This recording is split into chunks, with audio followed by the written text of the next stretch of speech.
پیارے آقا علیہ السلام نے ارشاد فرمایا کہ تم ایسے صاحبان علم کی صحبت میں بیٹھا کرو جو تمہارے اندر 5 چیزیں پیدا کر دیں،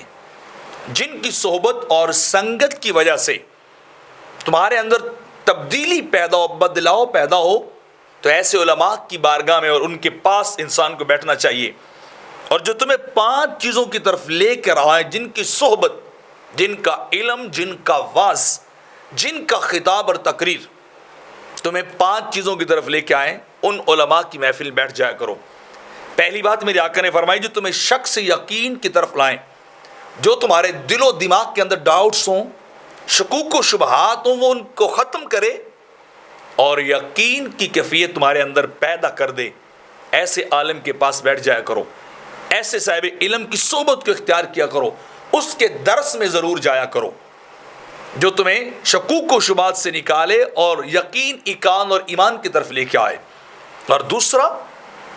وہ عالم جو تمہیں تکبر سے عجز و انکساری کی طرف لے کے آئے، تمہارے اندر کبر ہو، بڑا پن ہو، لیکن اس کے پاس جاؤ، اس کی صحبت میں جاؤ، اس کے پاس بیٹھو تو عجز نیاز پیدا ہو جائے، انکساری پیدا ہو جائے، ہمبلنس انسان کے اندر پیدا ہو جائے، تو ان کے پاس بیٹھنا چاہیے۔ اور تیسری بات، جو تمہیں عداوت سے خیر خواہی کی طرف لائے، کسی کے بارے میں نیگیٹو تھاٹس، خیالات، اوپینین تمہاری غلط ہو، تو اس کے پاس بیٹھو تو تم ساروں کے خیر خواہ بن جاؤ۔ الدین النصیحہ، دین تو خیر خواہی کا نام ہے،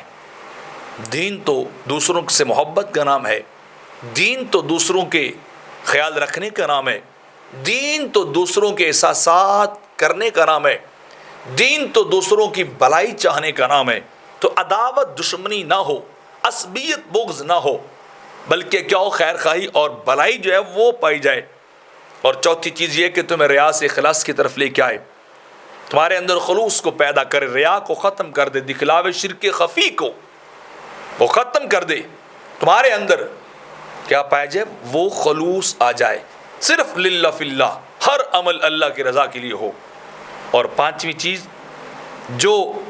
ہے زہد کی طرف، ترک دنیا تمہارے اندر پیدا کر دے، دنیا کی بے ثباتی، دنیا کا فانی پن، دنیا کا ختم ہو جانا، دنیا کا مٹ جانا اور دنیا کا برباد ہو جانا، یہ تمہارے اندر پیدا کرے اور دنیا سے دل کو موڑے، اللہ کی طرف دل کو لگا دے۔ تو ایسے علماء کی محفل میں ضرور بیٹھنا چاہیے۔